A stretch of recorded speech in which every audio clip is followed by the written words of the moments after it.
সালামালাইকুম। ভাত খাচ্ছি, কোথায় লাগছে। আমি সাধারণত দুপুরে ভাত খাই না, 5টা বেজে গেছে। রান্নাঘরে গিয়ে দেখলাম ফ্রাই ফিশ আছে, খাওয়ার ইচ্ছে হলো, খাচ্ছি। আমি তো সাধারণত ভাত খাই না।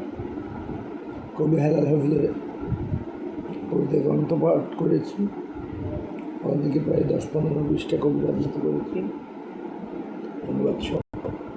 আমরা 2 ঘন্টা সময় লেগেছে, তাতে ক্ষুধা পেয়েছি, একটু খাচ্ছি। নিলে আমার বিস্কিট, কলা, পাউরুটি এসব দিয়ে চলে, চিনি চা দিয়ে আমি দুপুরে খাবারটাকে এভাবে করি। কারণ আমার অনেকগুলো রোগ আছে, ডায়াবেটিস থেকে উৎপত্তি, ফ্যাটি লিভার, ব্যাড কোলেস্ট্রল,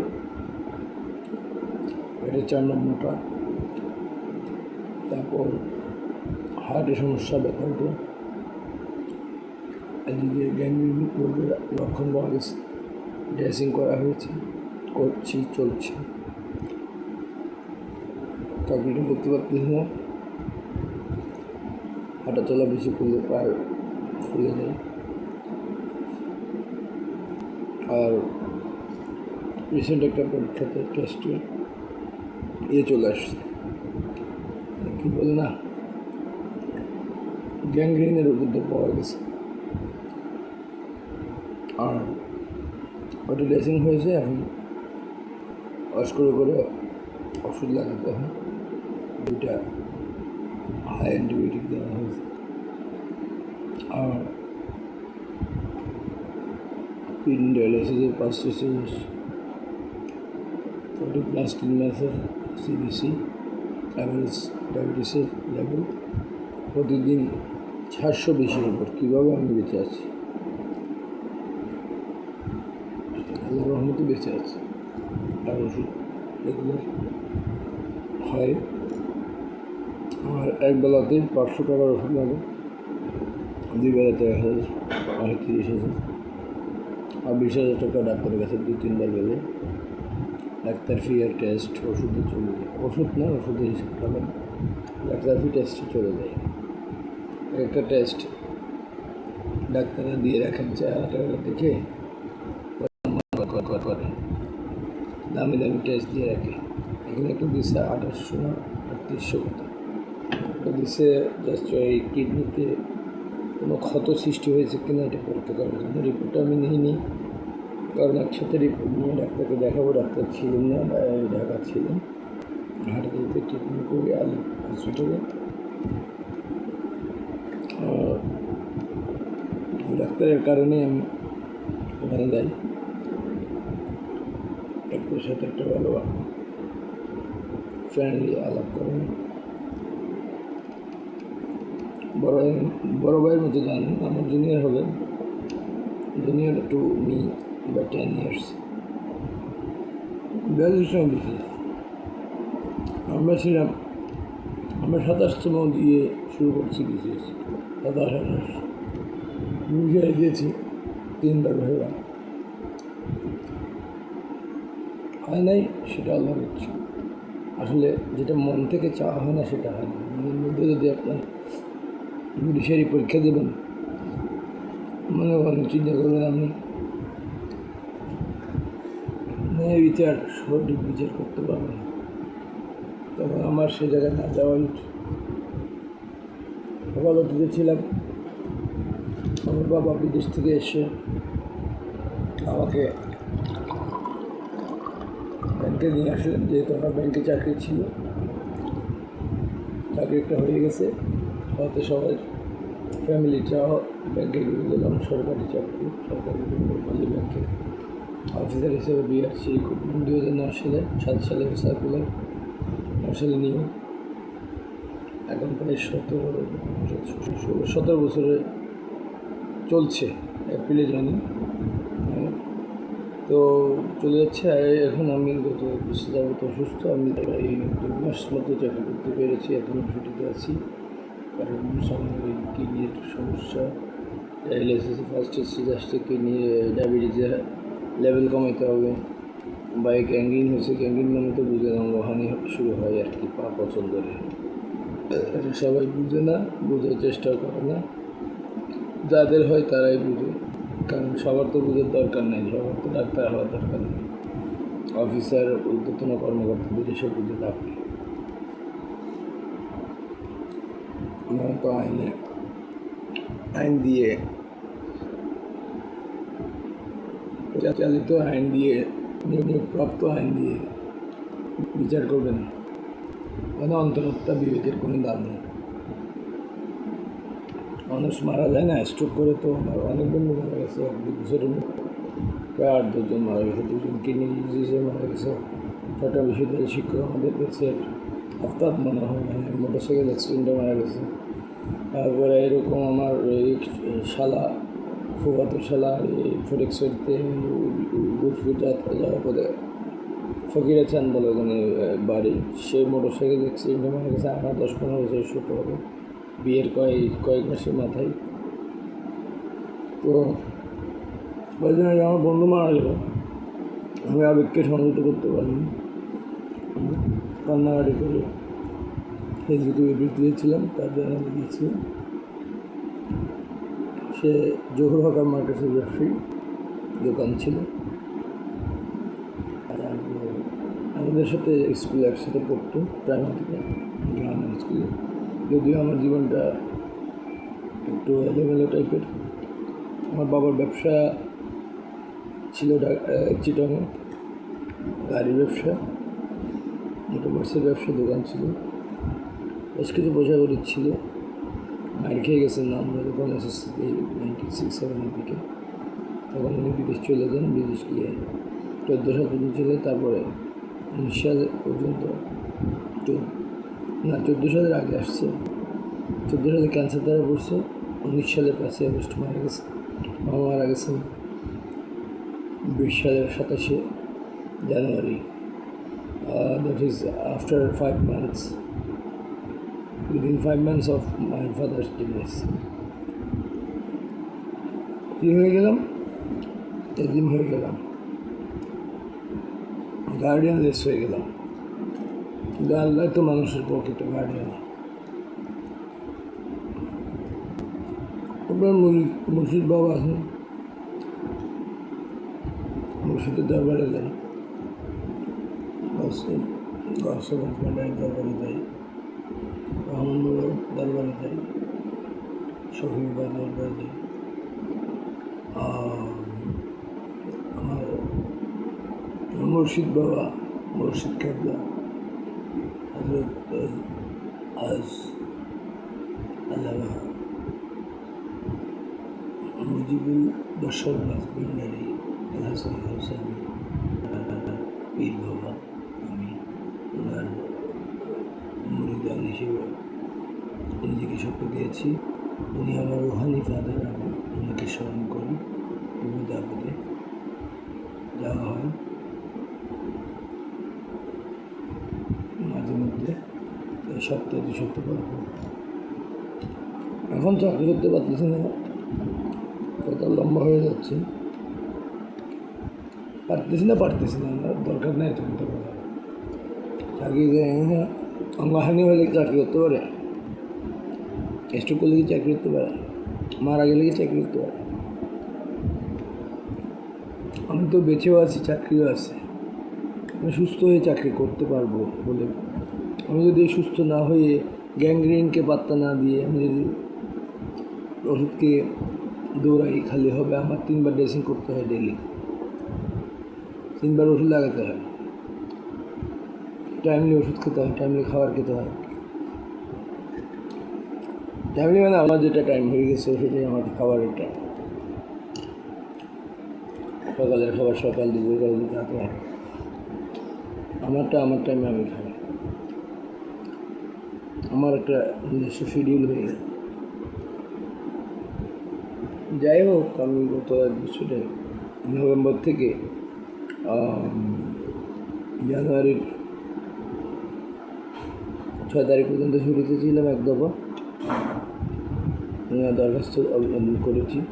আবার 7 তারিখ চাকরি করে 8 তারিখ থেকে অসুস্থ হয়ে পড়ে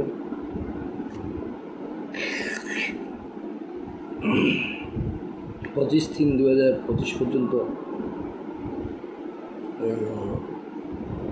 ছুটিতে ছিলাম। 24 দিন পর্যন্ত, 25 দিনে জয়েন করি। এদের আগে আর বোনাসটা আমি পাইনি। আর আমার চাকরি বয়স 17 বছর চলছে। আমার কয়েক মাসের বেতন জমা আছে। আমি রানিং 3 মাসের বেতন পাবো কিনা জানি না, ছুটিটা যেভাবে মঞ্জুর হয় আর পাইলে পাইলাম, নাইলে নাই। আমি তো আর উপাস নেই। দিন তো চলে গেছে, টাকাগুলো আসলে চলে যেত হয়তো বা কিছু অ্যাসেট থাকতো, ডিপিএস এফডিআর ভেঙে খাইছি, ওগুলো থাকতো। ওগুলো কেন করেছি? আমি না খেয়ে ভোগ না করে রেখেছি এই বিপদের দিনের জন্য। তো ওগুলো আমি কাজে লাগিয়েছি। এগুলো হচ্ছে, যাই হোক, আল্লাহর মধ্যে যতটুকু আছি। আমার উপরে অনেক অফিসার, এসপিডিসি, সচিব, ওদিকে আমি না থাকিয়ে আমি 5ম গ্রেডে চাকরি করছি। আমার পরে আরও 15-14 জন, ওদের কী অবস্থা? ওরা কী চিন্তা করবে? আমরা যদি এতে হতাশ হই, আল্লাহ পাক আমাদেরকে কী কম দিয়েছেন? অনেক দিয়েছেন, আলহামদুলিল্লাহ। আর না দিলেও চাই না, যথেষ্ট হয়েছে। এতটুকু থাকতে পারলেও পাচ্ছি। খালি আল্লাহর কাছে সুস্থতা চাই, শারীরিক সুস্থতা। আল্লাহ পাক আমাকে সুস্থ করে দিন। আপনারা একটু দোয়া করবেন যাতে আমি সুস্থ হয়ে কাজে ফিরে যেতে পারি। আমি জানি আমার ছুটিগুলো লিভ উইদাউট পেতে হয়ে যাবে, কারণ আমার আগে 1 বছর ছিল, মেডিকেল লিভ ছিল 1 বছরের উপরে মেডিকেল লিভ কাউন্ট করে না, এটা নতুন হবে না। ছুটি জমা থাকলে ছুটি কাটা যাবে, অথবা জমা হইলে তখন ওখান থেকে ছুটিগুলো অ্যাডজাস্ট হবে। তাহলে আমি জানি ছুটি কী, কত প্রকার কী এগুলো সরবরাহ হবে। যাই হোক, ছুটিও আমার কাছে ফ্যাক্টর না, চাকরিও ফ্যাক্টর না। আমি বলি my life is first priority to me. আমার জীবনটাই আমার কাছে বড় হবে। আমি যদি সুস্থ হয়ে সফল হই, তাহলে একটা পানের দোকান দিয়ে হলেও খেতে পারবো বসে বসে। আমার এখানে হাটের মাথার সামনে একজন আছে, সে অবশ, নিচের নিম্নাঙ্গ কোমর থেকে পা পর্যন্ত অবশ। সে ওখানে বসে চা বিক্রি করে। সে তো 2000 টাকা 3000 টাকা চা বিক্রি করে, বিস্কিট, কলা, বিভিন্ন কিছু বিক্রি করে। অন্তত 200-500 টাকা তো সে পায়। 200-500 টাকার পাইলে 200-500 টাকা চলে। আমি যদি দিনে 5,000 টাকা খরচ করি, তাহলে কি কোনো সস্তা দেখাবে, আমি দামি ঠেকাবো? আমাদের আয়ের উপরে আমরা বের করি, আয়ের উপর নির্ভর করে বের করি, অর্জন করি। বুক বিলাসিতার মত্ত হয়ে অতিরিক্ত বিলাসিতা করার জন্য আমরা কর্জে জড়িয়ে যাই। অনেক সময় দায়িত্বের খাতিরে কর্জে জড়িয়ে যাই, ভাই ভাইদের, আত্মীয় স্বজন দেখতে দেখতে। নিজের কাছে না থাকলেও কর্জ করে হলেও ভাই ভাইদের প্রয়োজন হেল্প করতে হয়, হাত বাড়াতে হয়। আমি নিজে ইনকাম করছি, নিজে খাবো, এটা তো হতে পারে না। নিজের জন্য নিজে নয়, পরের জন্য ত্যাগ করিতে হয় এই জীবনে। কবি বলেছেন, পরের কারণে স্বার্থ দিয়া বলি। ভুলে গেছি মনে হচ্ছে আসলে কথাটা কি। সকলে আমরা, সকলের তর, প্রত্যেকে আমরা পরের তরে। জীবন আসলে কতটুকু মনে করছে আপনারা হয়তো জানেন, মানে পরের কারণে স্বার্থ দিয়ে বলি, জীবন নেই, এটা বিসর্জন, এটাই কিছু। আসলে শুধু নিজে ইনকাম করে নিজে খাইলে অত টাকা লাগে না। আমাদের ইনকামের উপর অনেকের হক আছে, অধিকার আছে, সেটা মনে রাখতে হবে। একটা ভিক্ষুক চাইলে তাকে 5-10 টাকা দিতে হবে। এখানে একটা ফাজিলত আছে, মুসলমানদের ভিক্ষা দিলে আপনার 2-4 জনকে যদি ভিক্ষা দেন, বেশি না, হয়তো যারা সিগারেট খান তাদের 2টা সিগারেটের পয়সা হবে। সিগারেটের আপনি 10 টাকা করে 4 জনকে দেন, আপনার দৈনন্দিন জীবনের গুনাহ খাতা থেকে কিছু গুনাহ কমে যাবে। আর একটা কথা আছে, সেটা আমি ভুলে গেছি। হ্যাঁ, বিপদ আপদ কাটা যায়।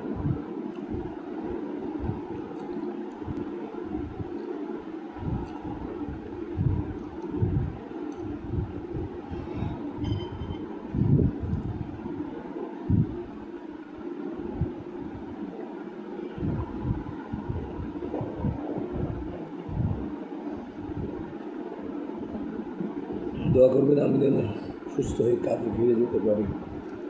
বলে খাবো কি, জনজাতি যা ছিল খেয়ে ফেলেছে, এখন সাগরে আসছি। সাগরে বাসলেও যদি অ্যাসেট থাকতো, অ্যাসেট থাকে, চিন্তা থাকে না, তেমন অ্যাসেট তো আসলে নাই। বাবা রেখে যাওয়া কিছু জমি আছে, পৈতৃক সম্পত্তি, এগুলো জোটবদ্ধ চাচা জায়গাদের সাথে এখনো হয়নি, কি হয়নি, বাঘ বাটোয়ারা হয়নি। আমরা অবশ্য নাম জারি করেছি। বিক্রি করতে চাইলে যে যার অংশ বিক্রি করতে পারবে। আমার ভাইয়ের আমরা 3 ভাই, এক ভাই আমি বড়, আরেক ভাই গ্রামে একটা দোকান করে, মুদি দোকান। তার ওখানে গ্যাসের সিলিন্ডার টিলিন্ডার থাকবে, পাশে ছোট্ট একটা ইয়েতে কয়েকটা মুরগি রাখে, 10-20টা। এটা করে সে চলে যাই, তার সংসার চলে। আর ছোটো ভাইটাকে আমি কোচিং সেন্টারে রাখছিলাম, আমার সাথে থাকতো। তার বাবা খারাপ এসএসসি 2001 সালে ছিল। তাকেই বিয়ে করালাম, তাকেই দোকান দিলাম। রাসেল এন্টারপ্রাইজ, যে দোকানের নাম বলি, সেটা হচ্ছে আমার ভাই, ওর নাম নুরুল আজম রাসেল। তো আমি রাসেল এন্টারপ্রাইজ নামে দোকানটা দিয়েছি, যাতে সে মনোযোগ দিয়ে করে। এবং সে দোকান দেওয়ার পরে 1 বছরের মাথায়, নাকি 1.5 বছরের মাথায় তার বিয়ে করালাম। 8,000 পৌরসভা, ওই নম্বর ওর জানি না। ওখানে সুবিধাপুর ওদিকে একটা পেট্রোল পাম্প আছে, ওখানে হেলাল আছে, কী জানি হেলাল নামে একটা আছে, মানে পেট্রোল পাম্পের মালিক আর কি। হেলাল সাহেবের আত্মীয়, দূরবর্তী বা নিকটবর্তী চাচাতো, খালাতো, ফুফাতো, মামাতো, এই জাতীয় কিছু হবে। এবং আমার এক বন্ধু, আমি ওই বাড়িতে যাওয়ার আগে আমার একজনের সাথে বন্ধুত্ব হয়, ওদের কাছে জানলাম, পারিবারিক ইতিহাস জানলাম। আবার দেখলাম পরে যেদিন মিটতে আসলো, দেখালো, জানলাম যে সে আমার এক বন্ধুর ভাগ্নি। আমার বন্ধু যেহেতু ভাগ্নি, বন্ধুর ভাগ্নি হলে ভালোই হবে। আমি আর কিছুকে ইয়ে না করে আমার কথার উপর ভিত্তি করে বিয়ে হয়েছে। আমার ভাই বলে আমি পছন্দ করে বিয়ে করেছি। আমার পছন্দটা খারাপ ছিল না, খারাপ না, মেয়েটা বলে। যাই হোক, একটু বাপের দায়িত্ব পালন করে 2-5 লাখ টাকা তার জন্য খরচ করেছি। ওই কর্জও দিতে পারিনি। এরপরে আমি অসুস্থ হয়ে পড়ে গেছি, আমার ইনকামও বন্ধ হয়ে গেছে। আমি তো কোর্টে যাই না, আমি তো ব্যাংকে চাকরি করি। কোর্টে তো বন্ধ আমার, কোর্টে যাওয়া হয় ব্যাংকের মামলা নিয়ে, প্যারাইয়ের কাছে যাওয়া হয়, অথবা কোনো কাজে পাঠালে গেলে ব্যাংকের কাছ থেকে যাই। এমনিতে আমার কোর্টে যাওয়া লাগে না, আমি আর কোর্ট ডিল করি না। আমার একটা স্টক আছে। এখন ব্যাপার হচ্ছে, আসলে আমার ব্যক্তিগত কথাগুলো আপনাদের কেন বলছি। জীবনে ঝড় তুফান যায় আসুক, কখনো নিজের থেকে লক্ষ্য থেকে সরে দাঁড়াবেন না। লক্ষ্য অর্জনে ত্যাগ করবেন। ত্যাগ করতে করতে দেখবেন একসময় সাকসেসফুল হয়ে গেছে। আমার এখানে ড্রয়ারে অনেক বই আছে, মোটিভেটেড স্পিকারদের, বিদেশি Shiv Khera, you can win. তারপর ডাক্তার লুৎফর রহমানের বই পড়েন, আমাদের বাংলাদেশের ওনার বইগুলো পড়েন, ডেল কার্নেগি পড়েন, তারপরে আরও কত কিছু আছে, বেশ কিছু কালেকশন আছে মোটিভেশনাল স্পিকারদের, মোটিভেট করার মতো। আমি পুরা বই পড়ি নাই, সময় নেই। স্কুল লাইফে ছোটো ছোটো বইগুলো পড়তাম, এখন তো সব রচনা সংগ্রহ হয়ে গেছে। রচনা সংগ্রহ হতে রচনা সংগ্রহ কালেকশন করে রেখে দিয়েছি, যখন দরকার হবে অবশ্যই পড়বো, ভালো না লাগলে বই নিয়ে পড়ে থাকবো। তারপরে গল্প ভালো লাগলে সংক্ষেপে বর্ণনা করবো আপনাদের কাছে। আপনার সাথে থাকেন, পাশে থাকেন, দোয়া করেন। আমার ইউটিউব চ্যানেল আছে, ফেসবুক আইডি আছে, ফেসবুক পেজ আছে, টিকটক আইডি আছে, সবাই সব জানতে পারবেন। আমার বকবকানি শুনবেন। আমি কোনো গায়ক শিল্পী না, কবিও না, জাস্ট আমি বকবকাই। কতক্ষণ ছেলেদের শব্দ শেখাই, ইংরেজি শব্দ, বাংলা কী হয়, যেমন এই গ্লাস, কাপ, প্লেট, এগুলা যেমন কমন সহজ বিষয়গুলো আমি উপস্থাপন করি। প্লেট মানে থালা, কাপ মানে পেয়ালা, জাগ মানে বুক মানে বই, ফ্যান মানে পাকা, এই টাইপের বাচ্চারা যাতে কাজ করতে পারে, তাই ধরনের এই ক্লিপসগুলো পেলে বাচ্চাদেরকে লিখে দেবেন। তাতে 2-4টা শব্দ শেখা হবে। অল্প অল্প শিখতে শিখতে এক সময় অনেকগুলো শব্দ শিখবে, এবং শব্দের প্রতি সে আকৃষ্ট হয়ে গেলে তার ইংরেজি শেখাটা হয়ে যাবে, এবং ইংরেজি শেখাটা হয়ে গেলে জীবনে সে আর ঠেকবে না, চাকরিতে অগ্রাধিকার পাবে, এবং জীবনে অগ্রাধিকার পাবে। বাইরে গেলেও সে আরবি ভাষা না জানুক, হিন্দি ভাষা না জানুক, ইংলিশ দিয়ে সে চালিয়ে যেতে পারবে। আস্তে আস্তে আরবি ভাষা, হিন্দি ভাষা এগুলো তো শিখে যায় সবাই, লেখাপড়া না করা লোকেরাও গিয়ে ওখানে বলতে বলতে, দেখতে দেখতে শিখতে, শুনতে শুনতে শিখে যায়। ইংলিশটা জানা থাকলে from the very beginning he will get the benefit. হ্যাঁ, আমাকে বলবেন আপনি তো ইংলিশ জানেন, আপনি কী করছেন? আমি কিছুই করিনি, আমি এই বকবকানি শিখছি। আর একটা ব্যাংকে চাকরি করছি, ব্যাংকের এসপিও, অ্যাডভোকেট হয়েছি সুপ্রিম কোর্টের, হাইকোর্ট ডিভিশনের।